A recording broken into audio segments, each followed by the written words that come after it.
It's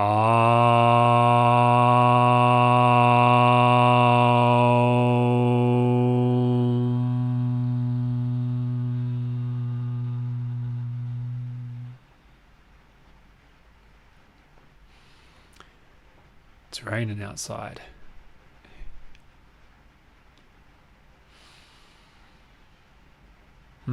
Here we are.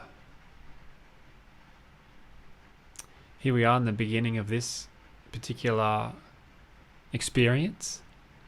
Guess I haven't done this for a few years. Podcast or speaking into a microphone.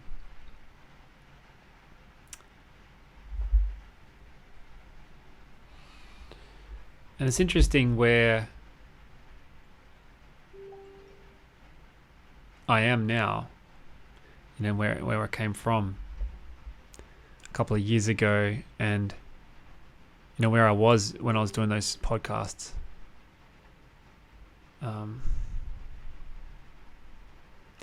There's a complete different shift in the way that I feel, and from the place that I was coming from, because I remember when I started the podcast, and it happened in 2021, and the purpose of it was to be creative, because at that time I was in a band called Big Eagle and the Slank, and couldn't play live anymore because of the government restrictions.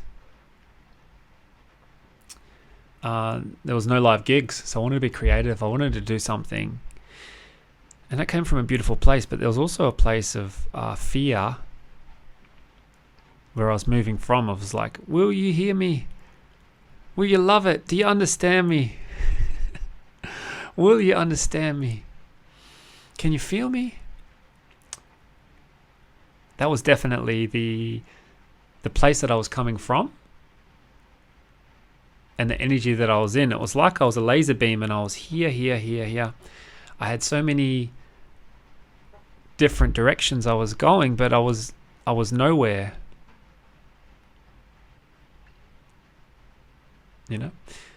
Which is beautiful to reflect on. How far you can come into yourself when you realize what's happening inside of you. So that was where I was. That was definitely my experience of wanting to be understood. I had this desire to be understood. There was something inside of me that was anxious, and this little kid, this little lost boy that just really wanted acceptance and wanted to be heard and felt. And it came across through my actions of expressing myself out there to the world, and just having this desire of, will you hear me? Can you hear me? I'm here. I'm here. Can you hear me? Can you feel me? Is this enough? Am I enough? Am I worthy of your acceptance? Yeah, and I can, it's beautiful. It's like a time capsule, that energy that was happening. And it's led me to this moment here.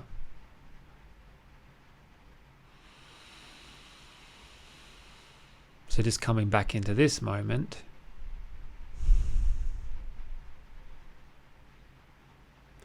it's beautiful to be here now. And just to feel what's actually going on inside. It had this awakening to life, right? Because what was happening was I was just experiencing these repeating patterns playing out, throughout my life, until it took a moment of surrender.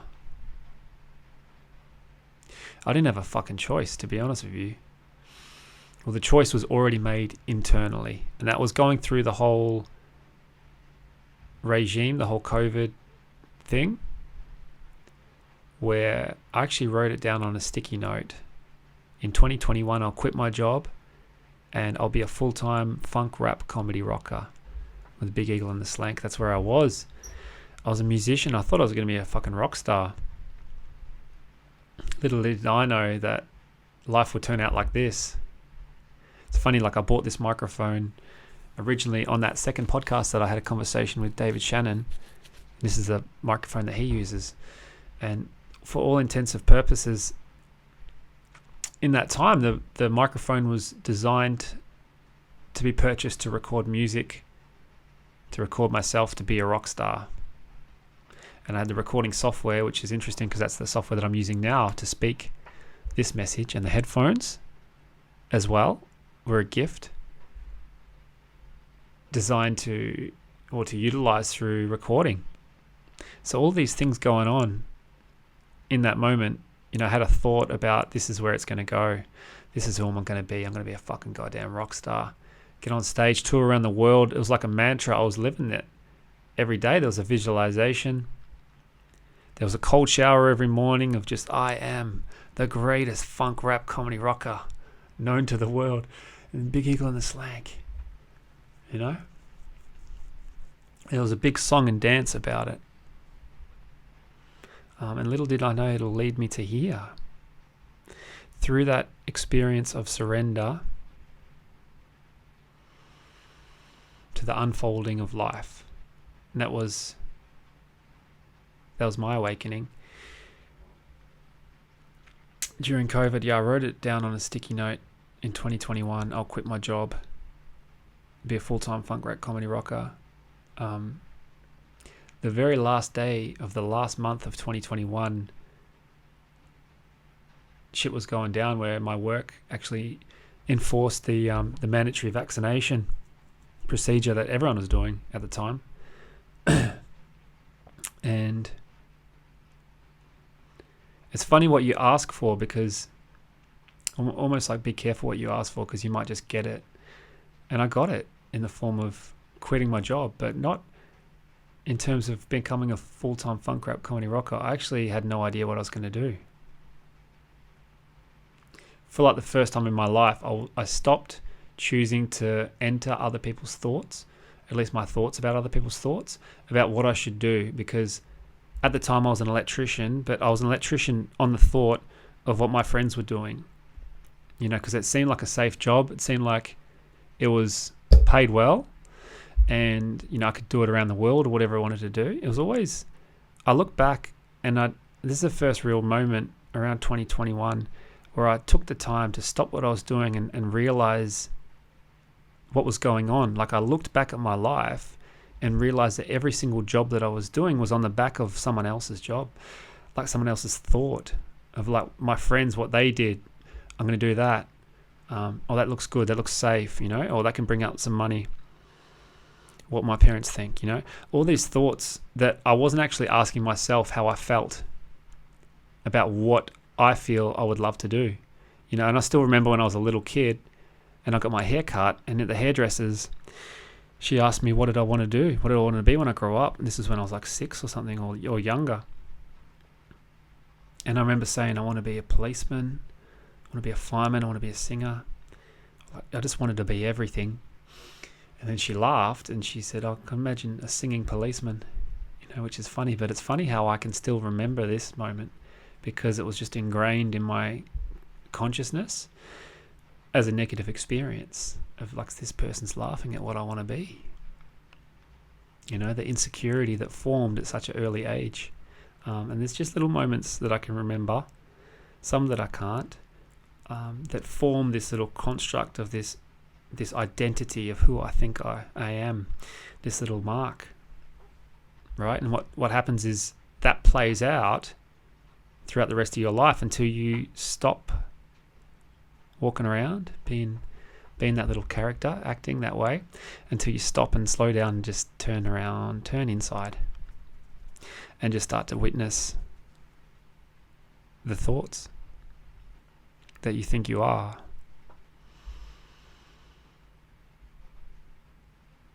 Yeah, and this process for me really came through 2021 during COVID, when I stepped into the unknown, allowed the universe to present the next moment with zero control, because we never really do have control. We think we have control. We can't control anything. If you look at nature, can the tree control the wind? The tree just is. The tree just bees with itself. And so going through that experience, stepping into the unknown, I didn't know what I was going to do. But I could just feel that that path was not for me. I knew that there was something else inside. I didn't know what it was, but I knew I didn't want to go there. I felt like I wanted to go this way, wherever that way was presenting, or wherever it was leading to. I don't know. But there's a lot of beauty in the I don't know too.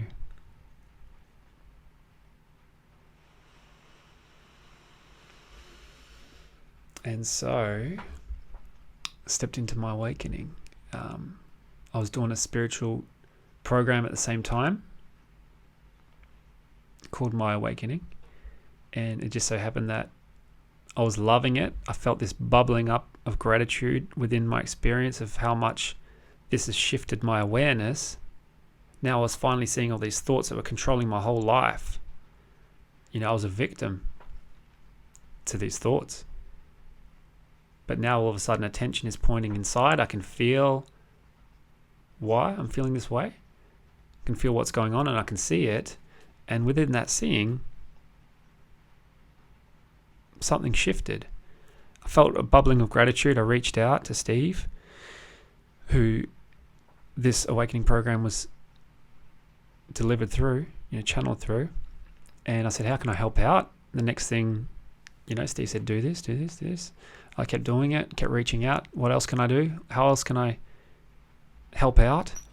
And in that moment, the whole awakening program was expanding. There was a place where an opportunity had arisen, and through being there already, Steve suggested, do you want to be an awakening coach? And I said, yes.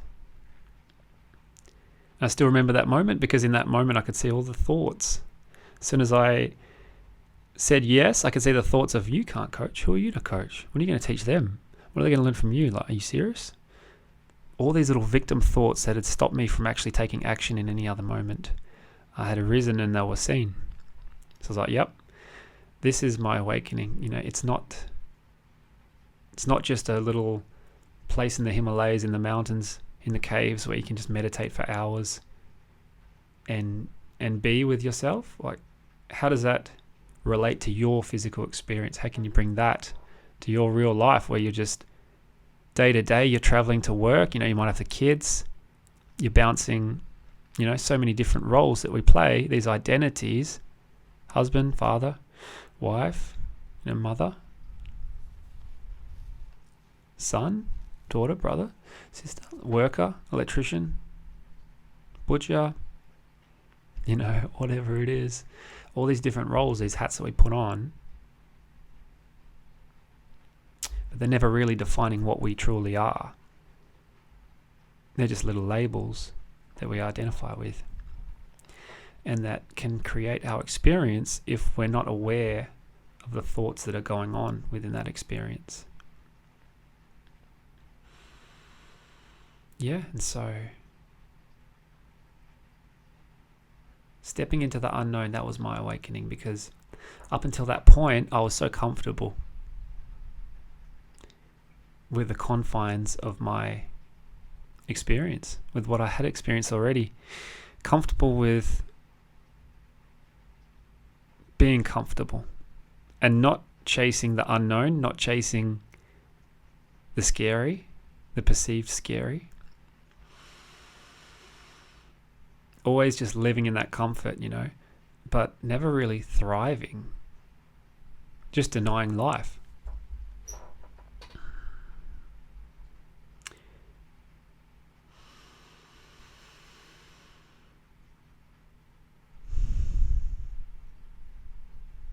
So here we are now. And I guess that story was reflecting on this video. Because this, I don't know what this is. Could be the start of something.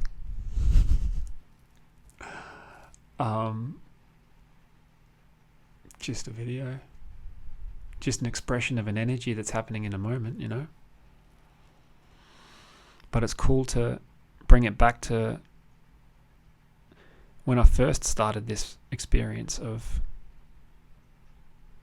having a conversation, like a podcast or something. I remember I used to plan out how it was going to go. Like I would have a list of questions, and the whole time someone was talking, was I actually listening to them? I was probably in my head half the time not.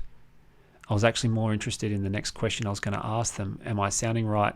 Is this the right thing to say? Should I bring it up here? Oh, the conversation's going on this way. Should I try to twist it and direct it to go this way?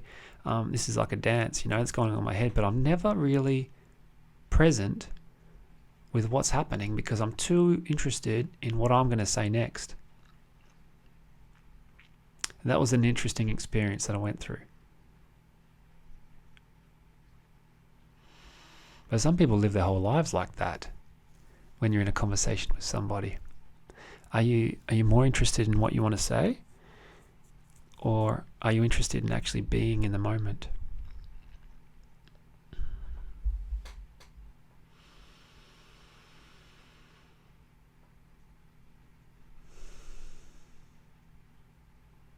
Yeah.